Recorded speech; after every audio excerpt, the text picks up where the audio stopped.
दोस्तों नमस्कार। सबसे पहले तो मैं माफ़ी चाहूँगा कि मैं रेगुलर बेसिस के ऊपर आप लोगों के साथ कोई अपडेट शेयर नहीं कर पा रहा हूँ। इन्फॉर्मेशन तो बहुत सारी है बट काम में बिज़ी होने की वजह से टाइम नहीं मिल पाता।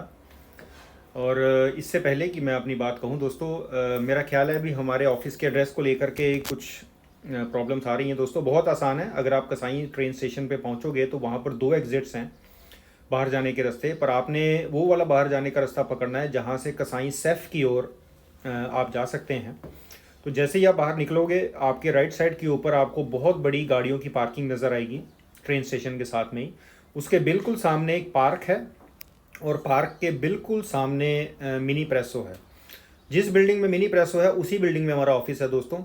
और जब आप मिनी प्रेसो के सामने खड़े हैं तो आपके राइट साइड के ऊपर हार्डली को 10 फुट 20 फुट के ऊपर एक पौड़ियाँ ऊपर को जाएंगी और उसके सामने जो दरवाज़ा है वहाँ पर आपने 13 नंबर जो बेल है वो आपने प्रेस करनी है।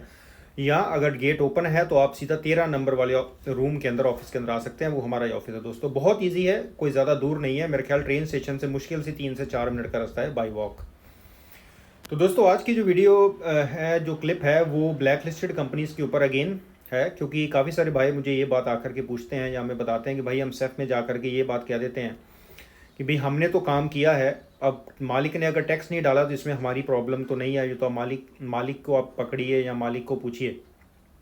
तो दोस्तों इससे पहले आपको ये समझना होगा कि ब्लैक लिस्टेड कंपनियां है कितने तरह की और कौन सी ब्लैक लिस्ट कंपनी में हम ये बात कह सकते हैं। तो दोस्तों हम ब्लैक लिस्ट कंपनीज को 3 कैटेगरीज में डिवाइड कर लेते हैं। पहली कैटेगरी वो है कि जिसके अंदर कंपनी क्लोज्ड है, पैसे वैसे का वो फ्रॉड करके भाग गई है, अगर आप ऑनलाइन भी चेक करेंगे तो वहाँ आपको कुछ भी शो नहीं होगा।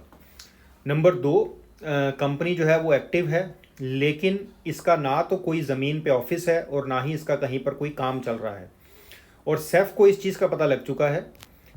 तो अगर आपकी इसके अंदर आती है तो प्रॉब्लम की बात है। नंबर 3 कैटेगरी दोस्तों वो है जो एक्टिव शो करती है, ज़मीन पे ऑफिस भी है और उस कंपनी के कई जगह काम भी चल रहे हैं, लेकिन सेफ को इस चीज़ का पता लग गया है कि ये जो कंपनी है वो कॉन्ट्रैक्ट बेचती है, इसने बंदे शो किए हुए हैं पर ये यहाँ पर काम नहीं कर रहे हैं वो। तो ऐसे सिचुएशन के अंदर जो सेफ है वो कंट्रोल का नोटिस देगी आपको।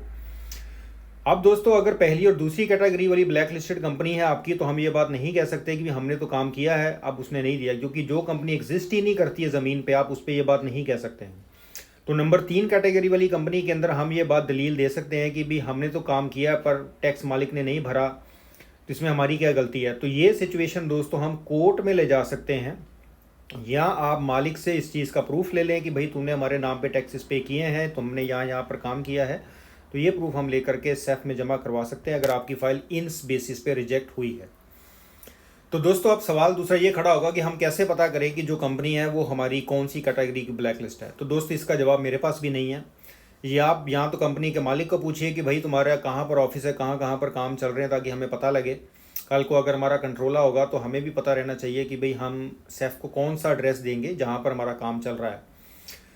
तो इसलिए दोस्तों ये पता कर पाना कौन सी कंपनी ब्लैक लिस्टेड है कौन सी नहीं है, ये मेरे पास अभी तक इसका कोई जवाब नहीं है। अगर आप लोगों के पास किसी के पास है तो ज़रूर हमसे शेयर करिए, क्योंकि ये ज़रूरी नहीं है कि कंपनी अगर एक्टिव शो कर रही है इसका मतलब ब्लैक लिस्टेड नहीं है।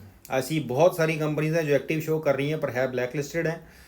तो ये एक बहुत मुश्किल सवाल है जिसका जवाब हमें नहीं पता।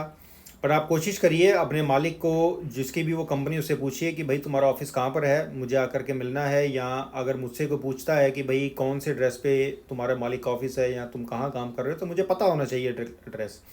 तो मेरा ख्याल है ये हम तरीका इस्तेमाल कर सकते हैं। और आप लोगों को भी रेगुलरली ऑफिस विज़िट करना चाहिए अपनी कंपनी का, कि जहाँ पर भी काम चल रहा है, ताकि आप लोग भी अपडेटेड रहें। अगर सेफ फिंगर्स से पहले अगर आप लोग ऑलरेडी पता है तो आप इन सवालों के जवाब दे सकते हैं। अगर इस तरह की प्रॉब्लम आपको ऑलरेडी फेस हो चुकी है तो जो भी कोई आपका लॉयर है आप उससे डिस्कस करिए, उसको पूछिए कि भाई ये प्रॉब्लम क्रिएट हुई है, मैं इसका क्या हल है मेरे पास। तो जो भी हल होगा वो बताएगा। अदरवाइज़ अगर आप हमारे ऑफिस आना चाहते हैं तो आप हमारे ऑफिस आ सकते हैं। तो जो भी हमारे पास पॉसिबल सोल्यूशन होगा इस प्रॉब्लम का तो वो हम देखेंगे। तो दोस्तों अपडेटेड रहा करिए, ये बहुत ज़रूरी है कि अगर आप पुर्तगाल में हैं तो आप लोगों को चीज़ों का पता होना चाहिए कि चीज़ें यहाँ पर कैसे काम करती हैं। और जो सबसे इम्पॉर्टेंट बात यह है कि आप लोगों को आपकी प्रोफाइल के बारे में पूरी जानकारी होनी चाहिए है कि मेरी प्रोफाइल में चल क्या रहा है। ऐसा नहीं होना चाहिए कि फिंगर्स हुए हैं वहाँ जा कर के हमको पता लग रहा है कि ये प्रॉब्लम्स क्रिएट हुई हैं। इसीलिए दोस्तों अगर हो सके आप लोग ज़रूर हमारी फ़ाइल एनालिसिस का सर्विस ज़रूर लें, ताकि आप लोगों को पूरी डिटेल पता रहे कि मेरी फ़ाइल में है क्या, मुझे लॉयर की ज़रूरत है नहीं है, या मुझे वहाँ जा कर के क्या करना है। नमस्कार दोस्तों।